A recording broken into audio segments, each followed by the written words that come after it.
Bom, primeiramente, bom dia, boa tarde, boa noite para você que está assistindo depois. Quem está assistindo agora é bom dia ou boa tarde, não sei. Enfim, acho que ninguém almoçou ainda não, então para mim ainda é bom dia.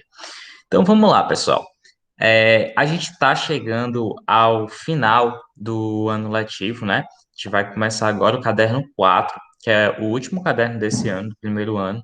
E esse caderno, ele é dividido em algumas partes, e essas partes elas falam basicamente de um assunto chamado histologia, certo? Histologia é o estudo dos tecidos, certo? Então a gente vai estudar todos os tecidos que compõem o nosso corpo, certo? Quem aí lembra das organizações da vida, vai lembrar que um tecido nada mais é do que um conjunto de células que trabalha desempenhando a mesma função, certo? Eles trabalham em conjunto para desempenhar uma mesma função. Então, isso aí é um tecido. E a gente vai ver que o nosso corpo, né, ele é formado por diversos tipos de tecido. E cada tecido vai desempenhar uma função diferente para que a gente possa ter uma atividade normal, né? Uma atividade celular normal. A verdade, a atividade celular não só celular, uma atividade corporal, né? Então, a gente vai se aprofundar um pouco nesses conceitos de tecidos e nas suas funções e características. Aí vem um ponto muito importante que eu quero que vocês se atenham.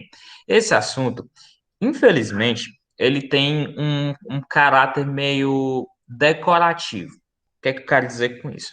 Alguns termos, algumas funções, algumas características, elas são vocês vão ter que meio que memorizar elas.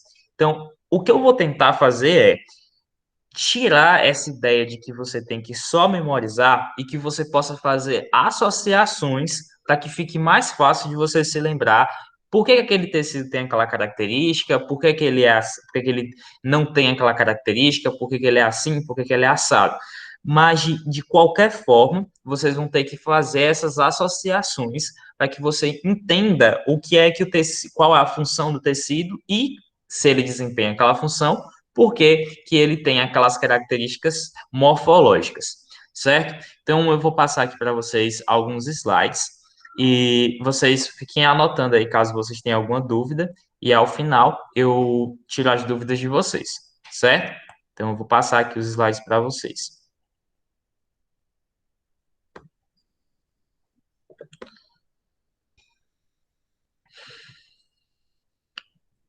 Então, beleza. Pessoal, só me confirmem se vocês estão enxergando os slides.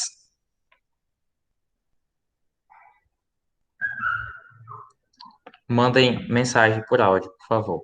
E me digam se vocês estão conseguindo enxergar. Sim, sim. Beleza. Então vamos lá. A gente vai falar sobre tecidos e revestimento. Por que que a gente vai falar sobre primeiro revestimento? A gente vai aprofundar nos tecidos que estão mais externos até os mais internos, certo? Então, o primeiro tecido que a gente vai ver é o de revestimento, por exemplo, nossa pele é um tecido de revestimento. Beleza, então. Antes da gente iniciar, alguém está tentando entrar depois da. Antes da gente iniciar aqui essa parte falando sobre tecidos, eu quero entrar em alguns aspectos sobre as vantagens de você ser pluricelulado, certo? Ou multicelulado, vocês também vão encontrar esse termo.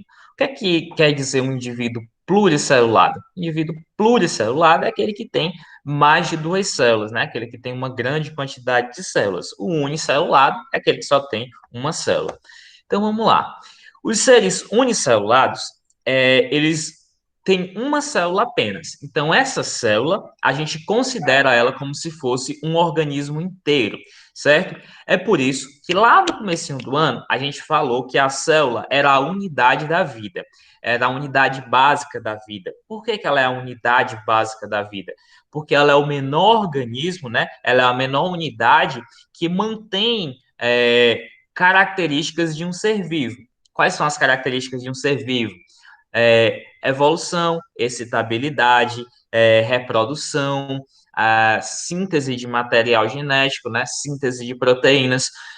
Uma célula sozinha consegue fazer tudo isso, certo? Todas essas funções as células conseguem fazer. Exemplos de organismos que são unicelulares: bactérias, fungos, os fungos, no caso, as leveduras, né? As leveduras são unicelulares, os protozoários, todos esses organismos aí são organismos unicelulares, certo? Eles só vão possuir uma célula. E essas células, elas vão possuir diversas organelas, né, estruturas que vão realizar essas atividades que vão manter a célula viva, certo? Então é como se cada organela fosse um mini sistema que vai realizar aquela atividade para que a célula se mantenha viva, certo? Obviamente que, em termos de organização e eficiência, organismos unicelulares vão ser menos eficientes, porque uma célula sozinha vai ter que realizar todas as atividades. Já indivíduos que são pluricelulados, que são aqueles que possuem diversas células diferentes, né? Diversas células no seu corpo, eles vão possuir mais eficiência. Por quê?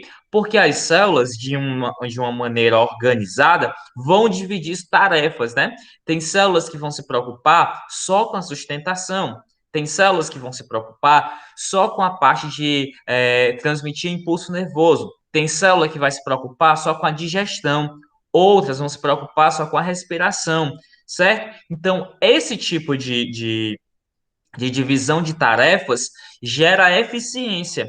Imagine aí que você tem que realizar todas as tarefas de uma vez. Você sozinho de realizar um monte de tarefas, você vai ter um monte de coisa para fazer ao mesmo tempo, né?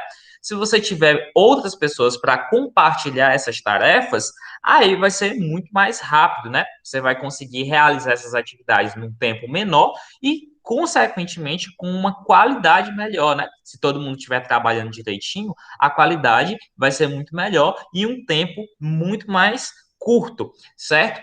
Então, essas células aí, elas vão dividir as tarefas. Mas é importante lembrar que organismos pluricelulados têm células que possuem a mesma informação genética, certo? Essas células vão possuir a mesma informação genética. Contudo, essas células vão se diferenciar, essas células vão começar a trabalhar de forma diferente. Como assim? Essas células vão se especializar.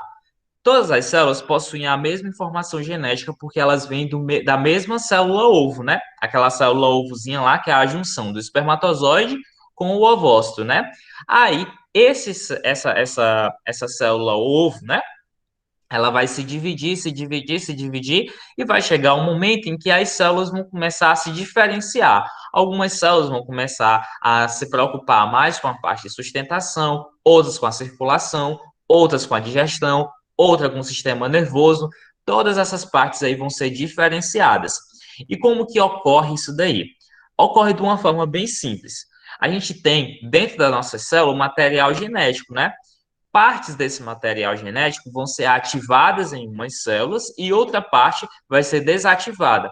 Então, a parte que está ativada, ela vai determinar se aquela célula é uma célula de osso, se é uma célula do estômago, se é uma célula do intestino, se é uma célula uma célula nervosa, uma célula respiratória, uma célula sanguínea. Todas essas informações estão contidas no DNA. Essas células que têm essa capacidade de se transformar em qualquer outra célula é chamada de célula tronco. É aquelas célulazinhas lá que a gente viu lá no começo do ano, as células troncos, que são células totipotentes, né? Células que têm a capacidade de se transformar em qualquer tipo de célula. Beleza? Então, os seres pluricelulares, eles vão possuir mais eficiência nas suas atividades, porque eles dividem as tarefas com outras células. Então, é essa ideia aqui, ó. Quando você vai realizar tarefas sozinho, o que é que acontece? Você acumula uma grande quantidade de tarefas e você tem que ir realizando elas aos poucos. Por quê? Porque você precisa também entregar uma tarefa com qualidade, né? A célula ela vai demorar mais tempo para realizar aquelas tarefas, porque ela precisa realizar um monte delas, né? Agora, quando você realiza um trabalho em equipe, enquanto um planeja uma coisa, o outro já vai fazendo outra coisa, e assim a eficiência do trabalho de equipe é maior, certo? O único problema é quando aquele membro da equipe não quer fazer nada, né? Geralmente isso acontece muito, claro, as pessoas deixam tudo nas costas de um, né? Mas no nosso corpo, as células não são preguiçosas, elas são todas eficientes, né? Elas vão trabalhar de forma eficiente para realizar as atividades, porque ela sabe que se ela não fizer as atividades dela direito, o corpo vai morrer e, consequentemente, ela vai morrer. Células que não realizam sua atividade corretamente vão sofrer um processo chamado de apoptose, que é uma morte celular programada. O corpo mata aquela célula inútil, certo? Então seria bom se a gente pudesse fazer isso também com as pessoas inúteis do nosso grupo, né? Mas a gente não pode, infelizmente. Beleza. Mas como que acontece, então, as atividades celulares? As atividades celulares ocorrem da seguinte forma: nós temos uma grande quantidade de células que está trabalhando ali, né, no nosso corpo. E essas células aí, elas vão estar interligadas através de um fluido, certo? Esse fluido é chamado de material intersticial ou material intercelular, certo? Então, esse material aí é tipo um líquido, né, que fica entre as células. E esse líquido, ele vai carregar nutrientes, ele vai carregar gases e ele também vai carregar os resíduos que as células jogam fora depois de realizar suas atividades metabólicas. Então, é através desses fluidos aí que vão ser realizadas as trocas gasosas, a troca de nutrientes. E um dos tecidos, né, que vão mais carregar essas informações não, que vão carregar esses gases, esses nutrientes, é o tecido sanguíneo, certo? O sangue é um tecido e a gente vai ver que ele é um tecido especial, né? Ele é um tecido que possui uma característica. Desculpa, ele é um tecido que possui uma característica especial, certo? Então ele carrega gases, ele carrega nutrientes para que as outras células que não devem se preocupar em procurar alimento, né? Porque elas estão realizando outras atividades, elas possam se alimentar e respirar corretamente, certo? Então, existe todo um complexo serviço de entrega de comida e gases para essas células para que elas não precisem se preocupar em ficar procurando alimento, já que o alimento vai chegar prontinho para ela, beleza? Então, para vocês entenderem aí como é complexo a organização do organismo pluricelulado. E aqui eu nem estou falando só de seres humanos, viu? Qualquer organismo pluricelulado vai ter essa divisão de tarefas, né? É, Sim, eu estou falando de organismos complexos também, né? Não vamos colocar todos os organismos, porque tem alguns que a divisão de tarefas ela não é exatamente bem definida. A gente vai ver que existem alguns grupos, como por exemplo os poríferos, não há divisão de tarefas entre as células dos poríferos, né? Não existe uma divisão clara, mas existe um certo grau de divisão de tarefas, mas não é exatamente como acontece em organismos mais complexos, como um cachorro, um gato ou um réptil, no caso uma cobra, uma tartaruga, uma ave. Isso, enfim, ele já tem essa complexidade bem definida, certo? Então, vamos aqui para os tecidos animais, certo? A gente vai ver basicamente os tecidos animais aqui nessa parte, certo? Então, os tecidos animais, eles podem ser divididos basicamente em quatro grandes grupos. E aqui é que pega, aqui é que vai dar aquele arroxo na cabeça de vocês. Por quê? Porque a gente tem quatro grandes grupos, certo? Mas dentro desses grupos a gente tem diversos subgrupos, certo? E esses subgrupos aí é que possuem muitas características e que vocês têm que entender quais são as características de cada um desses subgrupos, certo? Mas a gente vai com bastante calma, vamos pegar as aulas bem devagarzinho para que vocês entendam. E caso vocês não peguem a informação de primeira, vocês parem, peçam para eu explicar novamente, que eu explico até que você entenda, certo? Mas não deixe passar, porque se você deixar acumular, vai virar isso aqui, ó. E você vai ficar perdido, certo? Então vamos lá. Opa, passou demais. Ah, não, tá certo, é aqui mesmo. Então, pessoal, a histologia animal é o estudo que se preocupa, né, em trabalhar com os tecidos. Como eu falei para vocês, os tecidos nada mais são do que um conjunto de células que trabalham de forma conjunta para que eles possam realizar atividades, né? Eles vão realizar a mesma função, eles vão desempenhar a mesma função. Então, todas as células, elas vão ser originadas de uma única célula, né? Que é o zigoto. E essa célula aí, ela vai passar por diversas modificações genéticas, né? Vai ativar e desativar diversos genes que vão definir que tipo de célula ela vai ser. Então, essas diferenciações aí, elas vão gerar linhagens diferentes de células. A gente vai ter linhagens de células musculares, linhagem de células nervosas, linhagem de células é, epiteliais, enfim. Então, essas células aí, elas vão definir a diferença entre elas é que vai definir que tipo de tecido é aquele, certo? A gente vai ver que os tecidos epiteliais, por exemplo, quando eles são de revestimento, eles possuem células que são bem juntas umas das outras e existe pouco material intersticial entre eles. Já os tecidos conjuntivos, as células são bem espaçadas, né? Entre eles existe muito material intersticial ou intercelular. E esse material aí, ele é abundante nos tecidos conjuntivos. Então, aí já tem uma diferença entre os epiteliais e os conjuntivos. Aí você vai ver que dentro dos conjuntivos, a proteína que está lá no meio, ela vai fazer a diferença entre o tecido conjuntivo frouxo e o denso. O denso tem o modelado e o não modelado. Todas essas daí existe uma diferença, certo? Então a gente classifica os tecidos quanto a forma do tecido, né?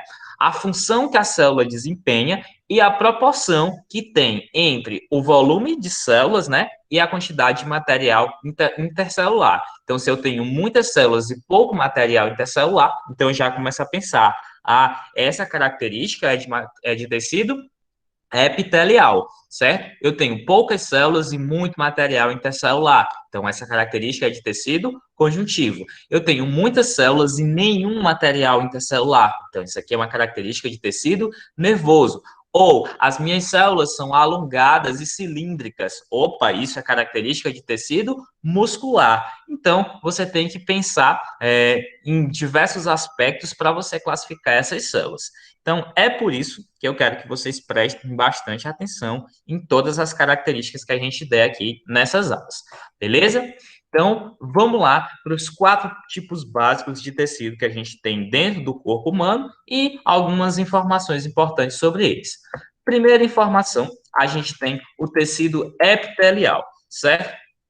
Tecido epitelial, normalmente, eles são tecidos de revestimento ou tecidos glandulares, certo? As glândulas, sejam elas endócrinas ou exócrinas, elas são formadas a partir de tecidos epiteliais, certo? E os tecidos de revestimento, eles vão revestir tanto partes externas do nosso corpo, como a nossa pele, né? Nossa pele é um tipo de tecido epitelial, como órgãos internos, os epitélios dos intestinos, o epitélio do estômago, todos esses daí são formados de tecidos epiteliais. Lógico que cada um deles vai ter as suas referidas modificações, certo? Mas basicamente a gente tem características que unem todos esses tipos de tecido. Esses tecidos aí possuem células justapostas. O que é uma célula justaposta? É em justa posição, né? Uma tá aqui, a outra tá, ó, coladinha nela, uma do ladinho da outra, em justa posição, certo? Então, células justapostas, células juntas, certo? É uma característica de tecido epitelial. Entre essas células, como elas estão bem juntinhas, né, a gente vai ter pouco material intercelular, porque elas estão tão juntas que não vai sobrar muito espaço para o material intercelular. Então, elas vão estar justapostas e com pouco material intercelular, característica de tecido epitelial.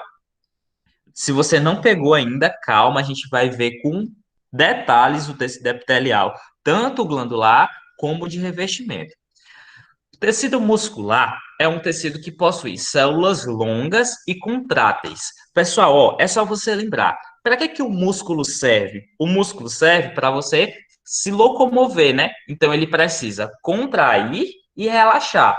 Falou de célula contrátil, o que, é que você vai pensar? Contração. Contração é célula muscular, certo? Então, existem células musculares só ligadas aos ossos? Não, existem células musculares ligadas a alguns órgãos internos, certo? Por exemplo, o nosso coração, ele é um órgão oco, né? A gente tem as cavidades do coração para quê? Para bombear o sangue. Então, dentro, ao redor dessa região oca, né, a gente vai ter musculatura para quê? Para ela contrair e assim bombear o sangue. O nosso estômago também tem uma parte muscular. Para quê? Para que quando ele for fazer a digestão, né, ele vai poder mexer a comida lá dentro. Você já sentiu o seu estômago mexer? Acredito que sim.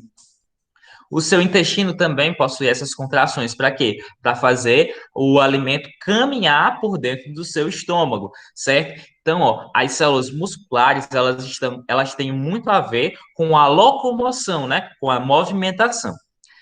Já o tecido nervoso, ele vai possuir células longas, ó, igual a célula muscular, mas há uma diferença. As células nervosas, elas não são contráteis, elas possuem prolongamentos, certo? Elas vão possuir inúmeros prolongamentos. Aí tá números prolongamentos, mas é inúmeros prolongamentos. Elas vão ter vários prolongamentos.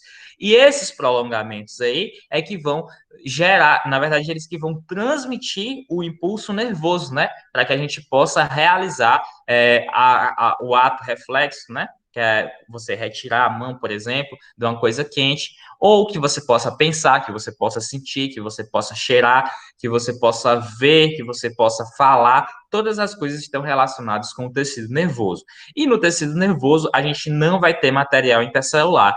Por quê, professor? Fica aí a curiosidade para vocês. A gente vai ver mais na frente. Mas quem quiser procurar antes, o que é que tem a ausência do material intercelular no tecido nervoso, fique à vontade.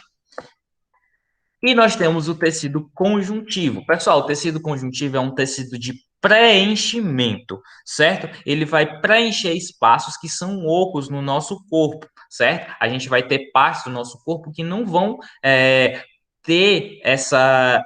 Não vão ter nenhum órgão ocupando. Então a gente vai lá e preenche tudo com tecido conjuntivo. Então ele vai ter muito material intercelular, né? E vai ter células pingadinhas. Nossa, se você olhar aqui nessa imagem, ó, aqui, ó, cada pontinho roxo aqui dessa imagem é um núcleo celular, né? Ó, tá vendo que existe uma distância bem grande entre os núcleos das células? Pois é, essas células aí, elas são pequenininhas, ó, tá? Aqui a célulazinha pequenininha, e aqui bastante material intercelular entre elas. Por quê? Porque o tecido conjuntivo é um tecido de preenchimento, né? Ele preenche espaços vazios do nosso corpo. E você não ia ficar gastando material para ficar fabricando célula, né? Ia ser muita célula para preencher grandes espaços. Lembrando que uma célula é minúscula, né? E o seu corpo é gigante em relação a uma célula. Então, imagina a quantidade de célula que você ia ter que ficar produzindo o tempo todo para preencher grandes espaços. Então, é melhor preencher com tecido conjuntivo, que a gente preenche com material intercelular, que a gente não vai gastar tanto fazendo célula, certo? Então, a última parte aqui da nossa aula é que a histologia, aliás, os órgãos, né? Eles são formados por diversos tipos de tecido ou por pelo menos dois tipos de tecido.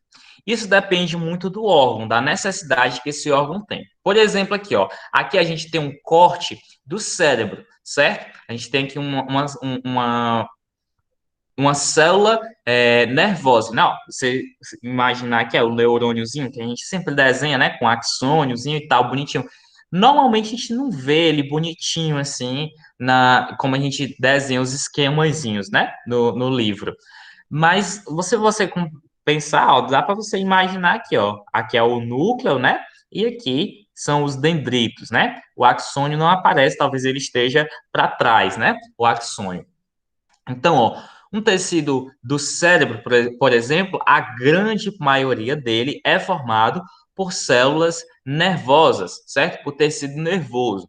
Já aqui, ó, esse corte aqui é do intestino, ó. A gente tem aqui uma camada de material epitelial, a gente tem uma quantidade tecido conjuntivo e a gente tem uma parte aqui de tecido muscular, certo? Então, ó, a gente tem quatro tipos, a gente tem três tipos de tecido aqui, certo? Sem contar que a gente também tem algumas nervuras aqui no intestino, né? Para que ele possa realizar as suas atividades, né? As suas contrações, elas necessitam de impulsos nervosos. Então, a gente tem basicamente quatro tipos de tecido aí, só formando o intestino de uma pessoa. Então, ele não respeita uma proporção, né? Eu posso ter uma grande quantidade de tecido epitelial e uma pequena quantidade de tecido conjuntivo, uma grande quantidade de tecido muscular, uma pequena quantidade de tecido nervoso, uma grande quantidade de tecido nervoso, uma pequena de muscular. Não existe uma proporção certa. O que existe é uma necessidade de suprir a necessidade do órgão, né? Então, a quantidade de tecido que está disponível no órgão, ela está lá para suprir a necessidade do órgão. Se ele precisar de mais musculatura, vai ter mais tecido muscular. Se ele precisar de mais tecido nervoso, vai ter mais tecido nervoso. Isso não existe uma regra, né? Que a gente diga assim, ah, não, para ser um órgão tem que ter 20% de tecido nervoso, 30% de muscular, 40% de epitélio. Isso não existe, essa regra não existe, não existe essas proporções, certo? Então, a gente vai parar por aqui hoje, certo? Opa, a gente vai parar por aqui hoje e é, eu vou encerrar a gravação, mas quem está aqui na aula não saia, certo? Eu vou encerrar aqui. Para você que está assistindo depois, tchau. Beleza. Pessoal, agora a gente vai retirar as dúvidas de vocês. Ué, não parou agora?